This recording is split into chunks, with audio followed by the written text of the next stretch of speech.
السلام علیکم ورحمۃ اللہ وبرکاتہ۔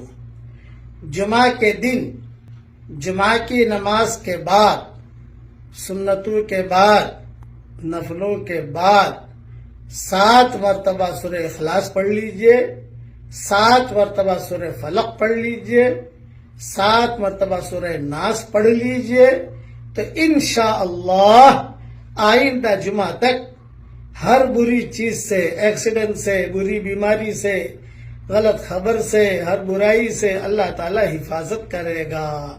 یہ مضمون ابن السنی میں موجود ہے۔ عورتیں مسجد میں نہیں آتی، گھر پر ظہر کی نماز پڑھتی ہے تو کوئی بات نہیں، جمعہ کے دن ظہر کی نماز کے بعد پڑھ لیجئے۔ فوراً نہیں پڑھ سکتے تو عصر تک پڑھ لیجئے، عصر تک نہیں پڑھ سکتے تو جمعہ کے دن سورج کے غروب ہونے تک پڑھ لیجئے آپ، بس اس کا ٹائم یہ ہے، سورج غروب ہو گیا وہ ٹائم گیا۔ جمعہ کے دن جمعہ کی نماز کے بعد اور سنتوں کے بعد، نفلوں کے بعد غروب آفتاب تک کوئی آدمی 100 مرتبہ سبحان اللہ العظیم و بحمدہ، سبحان اللہ العظیم و بحمدہ، سبحان اللہ العظیم و بحمدہ 100 مرتبہ پڑھے گا تو پڑھنے والے کے 1,00,000 گناہ معاف ہوں گے، اور اس کی ماں کے 12,000 گناہ معاف، اور اس کے باپ کے 12,000 گناہ معاف ہوں گے۔